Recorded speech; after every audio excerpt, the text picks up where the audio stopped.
Hey, here's a question for you. If you didn't have to work for a living, in or outside the home, what would you do? Keep that idea in your head for a second. There are a lot of attorneys who put in their 4 or 5 or 6 years of college, and not knowing what to do next, they decide to go to law school with nothing more than a few short summer months in between. Then there are those who decided at a young age they wanted to be an attorney. Maybe after reading To Kill a Mockingbird or challenging everything their parents or teachers told them. Here's the thing. Regardless of whether you're an accidental lawyer or it's been your lifelong dream, one way to find professional fulfillment in the practice is to specialize, to identify a narrow area of law and own it. From a profitability perspective, lawyers have heard the drumbeat of specialization for years. Niches make riches. That if you concentrate in that narrow area, you can become a valued and valuable subject matter expert. But what if that specialization isn't based on a legal discipline, at least not entirely? What if you could base your practice on a personal interest? That thing you would do if you didn't have to work for a living. We've all heard stories of successful entrepreneurs who turned their hobbies and high school jobs into thriving businesses. The kind of people I imagine have motivational posters in their offices and who tell us you'll never have to work a day in your life if you do something you love. You know those people. But can an enterprising lawyer transform a hobby into a profitable, sustainable, and gratifying niche practice? I'm John Reed, and this is Sticky Lawyers, a podcast featuring conversations with attorneys who differentiate themselves through the relationships they cultivate with clients and influencers and the unique nature of their law practices. Today, I'm talking with Julie Fershtman, a nationally and internationally known equine lawyer. That's right, horses. She has some great stories to tell about what it took to launch her niche practice and the doors that it opened, all the way to the presidency of the State Bar of Michigan. Julie, welcome. Well, thanks for having me. So, first things first, what exactly is equine law? Equine law is the practice of law devoted to just about any aspect of horses, whether it is ownership issues, sales issues, administrative issues, racetrack types of disputes that people have, tax, all different aspects of horse ownership and use. So let's go back. You pass the bar exam, you're sworn in, and then what happens? Well, I'm a victim of my age. When I graduated from law school and passed the bar all in the same year, thankfully, the internet didn't exist. And so anybody trying to learn about developments in the law or the law had to work for it. And as we recall, back then, we needed books, magazines, any kind of paper to educate us about what was happening. So when I decided 7 years out of law school, 7 years into being a lawyer, that I was looking for a way to merge my practice with the law, I wasn't able to obviously connect to a computer. Instead, I would spend entire weekends in the law library researching every article, case, digest, ALR annotation, everything that I could find dealing with horse-related law. And I began to spot trends in the law. I began to learn about cases that dealt with the issues that I really wanted to be involved in. And it was through the reading of them, the organizing of the information, the spotting of trends that I learned about things that might be of interest to different aspects of the horse world. You were the self-studied subject matter expert. I don't know about expert. There were a few attorneys doing this, mainly in areas like Kentucky with a very robust horse industry. But I was somebody who was an interloper, if you will. Gotcha. Where did the interest or the hopefully love of horses come from? Oh, in my case, it was as a kid. I owned my first horse, thanks to my parents, as a 10-year-old. I had a couple of other horses after that until I was ready for college. So it was years of riding and working with horses, but never, ever in my life had I met a lawyer who had a law practice dealing with horses. Sure. Nobody to look up to, no real mentor. Okay. As a young lawyer and as a kid. So fast forward, out of law school, passing the bar, you went to practice where in that interim 7 years? Oh, in the interim 7 years, I started off right out of law school with a very large firm, one of the largest in the state of Michigan. And naturally, in the Detroit area, and that was in the Detroit office of a very large firm, Horse-related law didn't exist. In fact, I don't think it existed anywhere in Michigan. So my beginnings were in business litigation and a little bit of tort litigation and insurance litigation. As we know, as a young attorney, they'll tell you what they need you to do, and that's what I did. And it expanded into some degree of real estate litigation for a while. Okay. But I broke off on my own and left a firm 7 years out because I managed to develop one client, and I thought I could get more. And that's why I want to ask you, what motivated you to make the jump? I definitely want to talk about how the equine law practice evolved and what you did, but what was the impetus to say, I'm leaving the ostensible comfort of a large firm to go out and hang my own shingle? Well, having a good support system was absolutely the number one thing, because clearly when you begin any new business, you're reinvesting your profits into the business to keep it going. Disposable income that you're bringing in, is pretty limited for a short period of time, hopefully very short. In my case, it was a while. But what the impetus was the belief that I could grow something.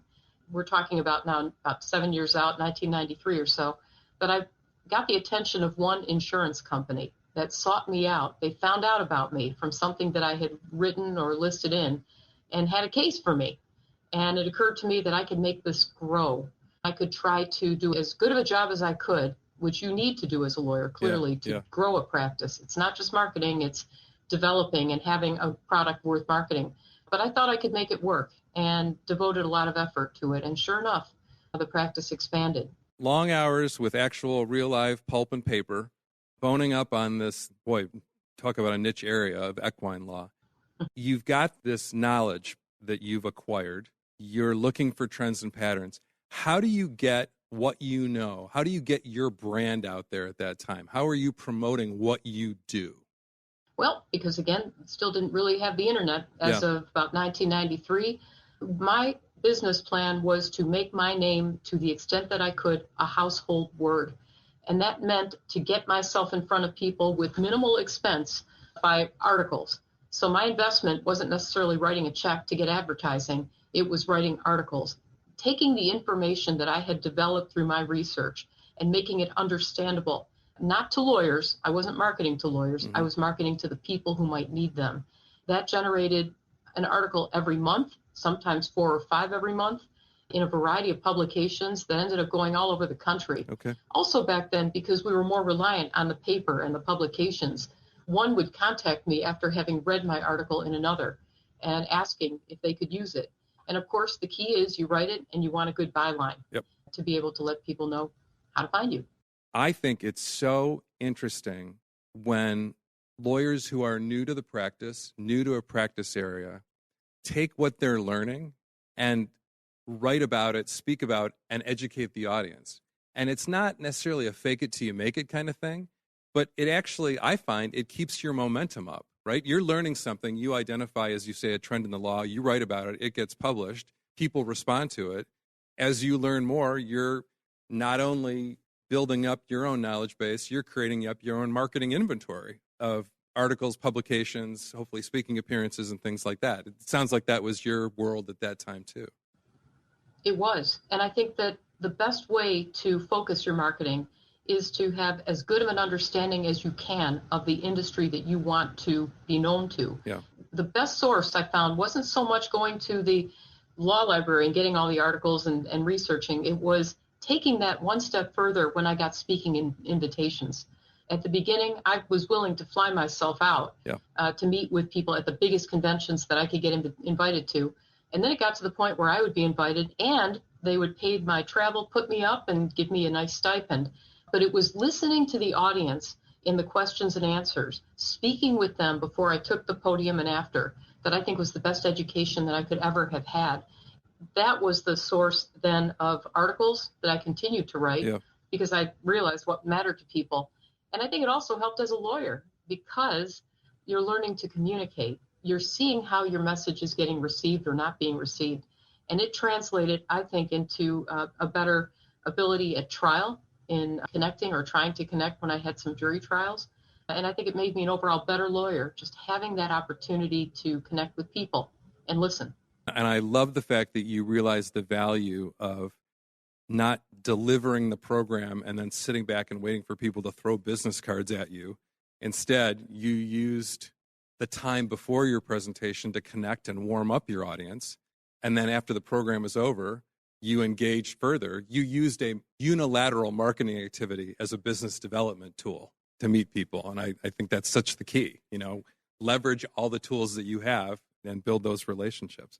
You mentioned that Kentucky maybe still is, the hotbed of equine lawyers. So here you are, you're in the Motor City, which motor, not horsepower necessarily, not different kind of horsepower. You are newer to the area of the law, and you are a woman. And I'm just curious if any of those things created any impediments for you or obstacles as you were building your practice and building these relationships. Absolutely. Certainly the geography. And for anybody developing a niche practice, you will know that the geography can sometimes make or break your practice. Although I think the industry is changing, but being in the Detroit area was the biggest impediment. I think a story that I'd like to share is we're taking you now to about 1993. I was a young lawyer, about 7 years out, just about to make that exodus from the firm and really try my hand at making my practice go. But I was also involved in bar associations then. I think I was chair or close to, no, I was an officer of the State Bar Young Lawyers back then. I was allowed to travel to ABA annual meetings and mid-year meetings. And it was around that year that I was flown out to the annual meeting somewhere out in the West Coast. And I met with Jay Foonberg. Anybody younger listening to this may not know who he is, but the people who are in their 40s and up may know him. He was quite the guru of legal marketing, and he wrote the book for the ABA, How to Start and Build a Law Practice, maybe some other side publications. He was the one we turned to on marketing back then for ideas. And I told him after his presentation, walked up and asked what he thought about my plans that I had told him about. And he was very clear, very blunt, and said, "You're going to starve.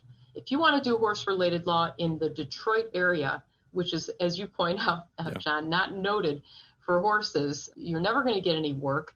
You may as well just give it up, find something else." And I suppose we can take that, no matter whether it's legal marketing or anything, as a personal challenge. Because Jay Foonberg told me I wasn't going to make it, and I wanted to prove to him that he was wrong. And I would truly think that propelled me through long hours, weekends doing work, doing everything I could to prove him wrong. And I truly believe I did. And he and I have spoken since. I was going to ask you if you got your told you so moment later on. Well, obviously, every year we never know if we're going to succeed as we did the year before. Yeah. So every year is a new challenge. But fortunately for me, I was able to keep the momentum. And I did talk to him about it. Now, in the last speeches he's given in the last several years, he's talked about my example and tried to encourage people to look into niches for marketing. And you get a royalty from that every time you mention his name. That would be nice. Okay, all right. But I do have a friend in him. He's a great guy. That's good to hear. We're going to take a short break, but when we come back, Julie's going to tell us how her personal marketing, particularly her writing, led to better business development. Quick quiz for you. What's the difference between a serif font and a sans serif font?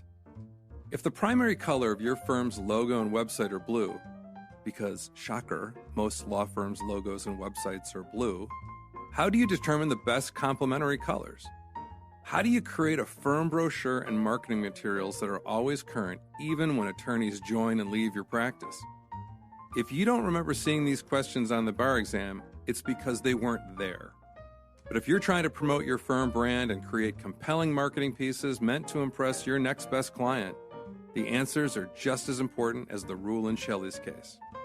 Okay, way more important than the rule in Shelley's case. Think about all the places your firm's brand appears.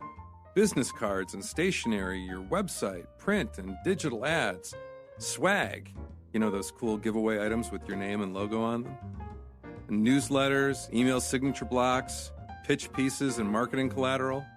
You may not need all these things, but the ones you do have must be consistent and professional, like you and your practice.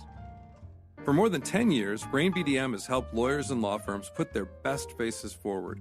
Our graphic design team creates the marketing elements and pieces that distinguish our clients in the marketplace and leave lasting impressions on their clients.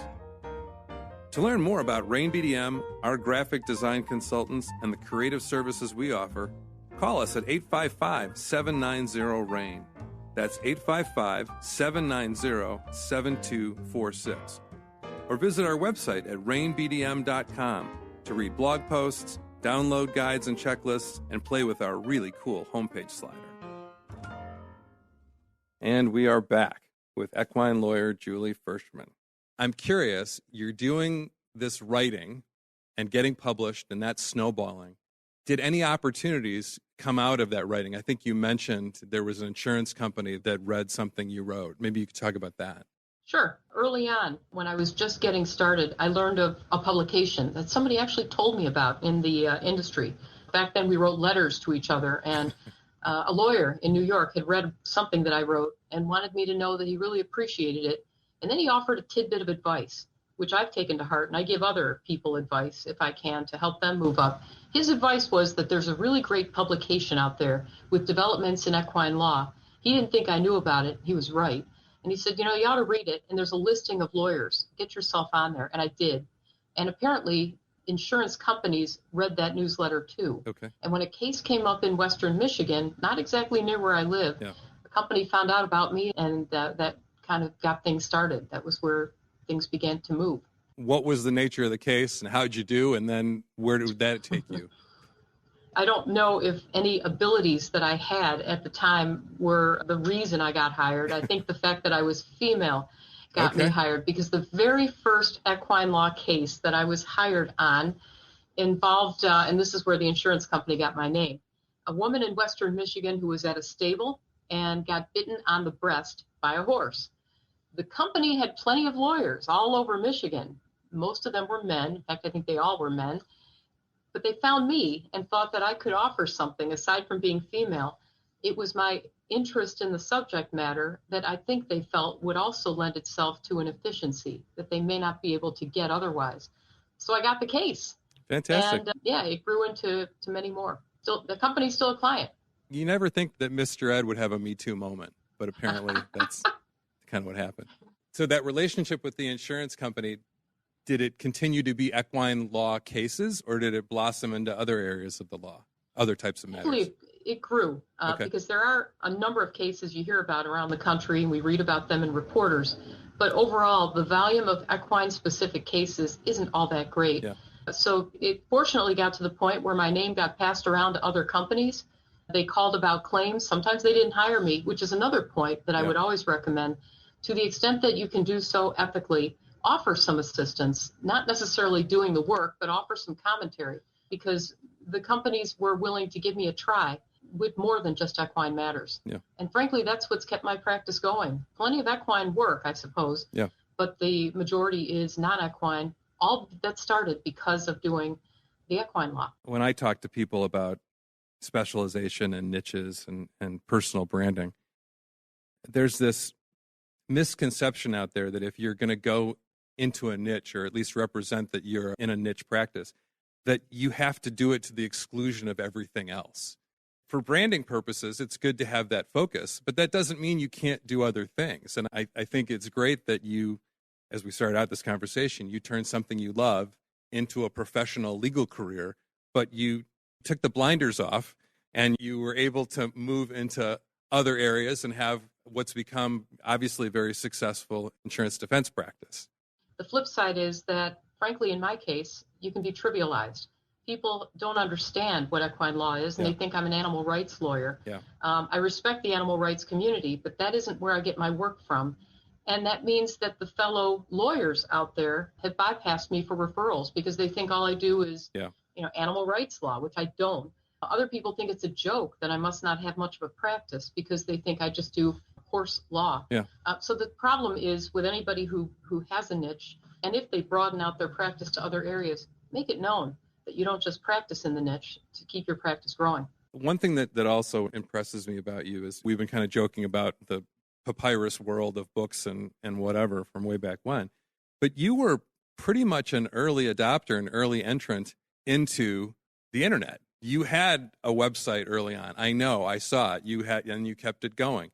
You have an incredible social media presence now, and it's not new. You've cultivated that over time. It just seems like you are willing to go where things are new. You see the value of it, and then you do a great job with that. Is that a pattern Is that the right pattern that I see in your career? Well, I think it's a necessity for a lawyer. I think we have to, and I think we need to keep up with technology. Aside from our ethical obligation to do so, the fact is that we need to keep evolving with the practice and with the logistics, if you will, of how to keep your practice going. But frankly, I think social media is an absolute necessity, and I think we would both agree on that. If nothing else, it puts your resume and your background in front of a worldwide audience of potential clients. But at the very least, it's a great way, and I think it's an excellent way to engage with clients. And in today's world, now that I can't travel out like I normally do and pay visits to companies all over the country that I work with, at least I can keep up through LinkedIn, for example, and use that as a tool to let them know I've seen they have a new development, new job. And I think we need to have that. We need to do that. Of course, the other thing that my fellow lawyers generally take to heart that I can't emphasize enough, watch your message. Because as lawyers, we know that if we take advantage of social media, whether it's Facebook, Twitter, Instagram, our image is everything. So I have made it a point, sometimes it's hard, to keep things off social media, like politics, for example. Somebody's going to be hurt, and it may not reflect well on you, depending on how you're received. And I should say, for purposes of the community of listeners that we have, you are the epitome, you are the model of proper and meaningful social media engagement. And what I mean by that is, number one, you do it. You see things that other people are sharing, and instead of just only likes, you are commenting. You are spotlighting others, as well as respectfully and humbly promoting yourself, and you're not a pouncer. And what I mean by that is, if somebody has a job change or something, some people congratulate you, and it almost sounds like they're trying to get your business, and they probably are. And it just is so transparent, where I think you're very authentic in your social media presence. I'm sure people are going to go and look you up on LinkedIn, and they should, because you are an example to everybody. The one thing we haven't talked about that I want to get to, because it's so important, is your bar association activity. It is obviously a big part of who you are. I know we talked about your General Assembly involvement, and then, of course, you became the 77th president of the State Bar of Michigan. But where did it start? And was it a goal of yours to rise to that level? It started, oddly, as a young associate, 2 years out of law school, working insanely long hours at a large firm in Detroit. It started because our Michigan Bar Journal had a set of nominating petitions for different opportunities within the bar. And one of those was the young lawyers section of the State Bar. And because I didn't go to law school in Michigan, I went to Emory in Atlanta, I didn't know a lot of lawyers in Michigan. I didn't get to know a lot of people in my firm because I was always in my office. But I took advantage of that nominating petition, passed it around, and I got elected to the young lawyers section of the State Bar, which is the largest section of the bar. It's mandatory for young lawyers. They become members. And really didn't know what I was getting into. So it was merely breaking the isolation of law practice that was the entry point.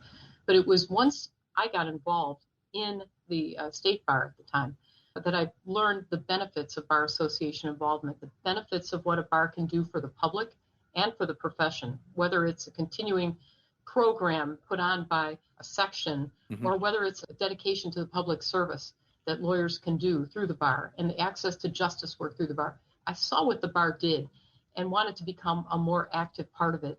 And what I learned is it's worth listening again. I talked about growing my practice by listening to the market, listening to people, learning what matters to them.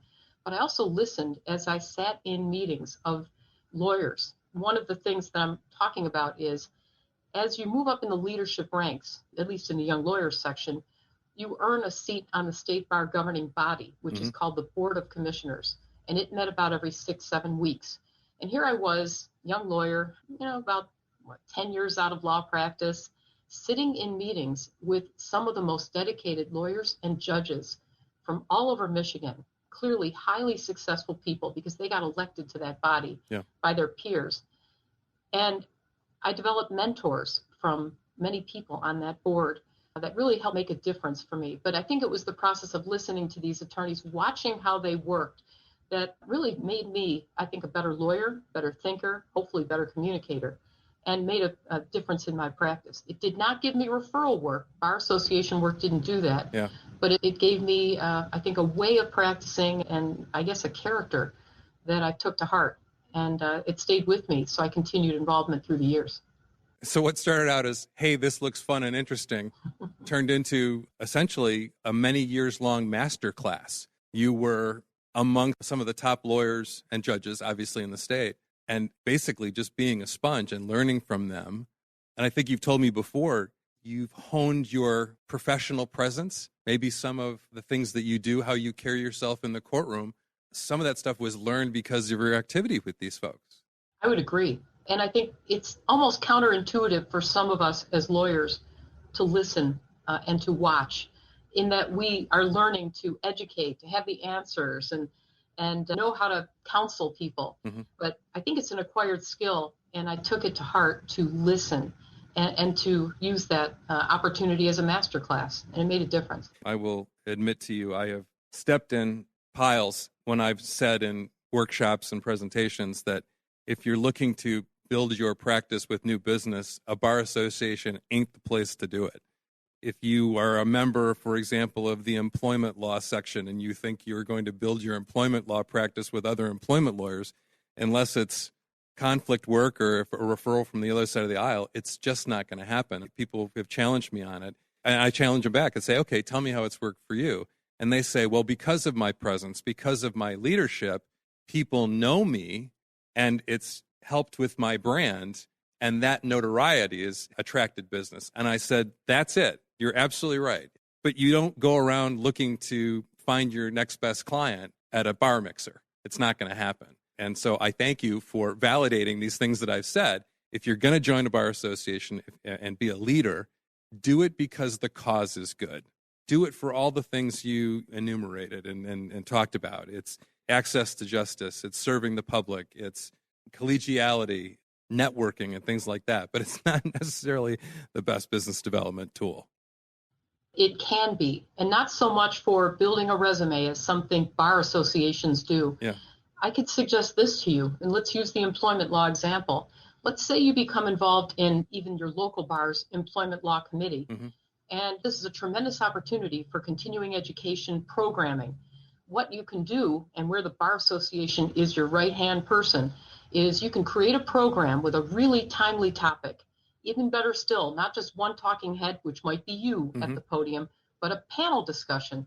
And now here you are as a member of that section or committee of the bar. You can make calls to people who you think would be dynamite for that panel, which might include general counsel at companies that you've never represented, but you sure would like to know.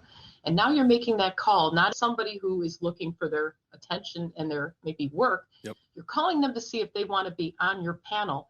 And you now have met the general counsel of a company that you otherwise would never meet. Yep. And you may find that this person is ecstatic to hear from you and have this opportunity. And now you've made a connection. You now will keep up with this person. You will run the most professional program that you can by making sure every member on that panel knows all of the details. You're going to send a thank you note to them. You're going to show them that you have run your programming in a first-class manner. You'll have hopefully a very good audience, and they're going to have a great experience. Now you know some of these people, and they know you, and they look up to you as somebody who gets things done. You may have a new client, and you can owe it all to your bar activity. And you just circled back to the speaking thing we were talking about before. You took what is essentially a one-way facing unilateral marketing activity, giving a presentation, hosting a panel, or putting a panel together, and instead you're using it to build relationships with your panelists. It's perfect. It's that perfect blend of business development and marketing so that they work together. So I completely agree with you about that. That's fantastic. One of the things that happens with a niche practice is, unless it's a niche by geography practice, is it extends the bounds of the jurisdiction in which you're admitted. And you were not limiting your research and your education on equine law to Michigan. You were learning about equine law across the country. So, Julie, as you're doing all this writing and article writing, what was the hook of your article writing? And then where did those articles go next? Did it lead to other types of publications? The interest that I had in beginning my articles was not so much to focus on myself, hey, I'm a lawyer and I'm going to show you what you need to know, but to focus on minimizing risk management. And just about every article that I did in the beginning, and it's pretty much continued through a lot of them since, is I'll talk about a legal issue, such as loose livestock, loose horses on the road. But then the last part of it is, what can you do to avoid these liabilities? Mm-hmm. Talk about insurance, for example, that you can purchase on horses, and that's a big part of my practice now. It's one thing to educate about it, as I did. These are the types of insurance, but also here are the disputes that people have, and here's how you can avoid them. And I think that became a huge part of the article writing that I did, and also the speaking. People didn't just want to hear about the law, but they wanted to tie it in. But what ended up happening as I began writing articles every month, as I mentioned, sometimes multiple articles a month, and also always retaining the copyright. If I wrote it for a magazine and got a certain payment, mm-hmm. I began to gather these articles. This was all pre-internet, and write books. Mm-hmm. And I was a big fan of self-publishing. If you do it right, the book that you can self-publish looks just like a book that you would find at a major bookstore or even Amazon. Mm-hmm. And it got to the point where I was getting speaking engagements around the country, knowing that people probably didn't want to pay for me and a local lawyer so that we would stay within unauthorized practice of law limitations. Mm-hmm. But what they could do is they could buy one of my books that would explain all the things my articles covered: legal issues, how to avoid liability. And the books did very well. I wrote one in 1996, just as the internet was really starting to take hold. Yeah. Second book came out 4 years later in 2000. And the book sold quite a bit. 12,000 books sold from online sales. Well, actually, I had an 800 number to sell the books. But in person, it was tremendous that nobody else had done this. Yeah. And so the volume at conventions that I was able to sell was huge. ABA just published my newest book last year. It's called Equine, Law, and Horse Sense, which combines a lot of my material over the years. I'm a big believer that if you can't serve people because they don't have the ability to pay for you if you're out of state, in addition to a local lawyer, there are other tools that you can do to educate and to help pay the bills. Put a little jingle in your pocket, as it were, as you were building your practice. Julie, I have to say, this has been kind of a fanboy moment for me. You and your equine law practice and your state bar visibility are all examples that I've used in the workshops that I've conducted and in coaching engagements. So it has been a real treat to talk with you and such an honor. If people in our community of listeners want to learn more about you and get in touch, where should they go? Well, that's another recommendation. When I began to develop an online presence, I locked in a lot of websites, and a lot of domain names, and they all hunt each other. But one of my websites is equinelaw.net. Then I have equinelaw.info on my books. But then Fershtman Law, Fershtman law.com, is a very simple site with information on my practice.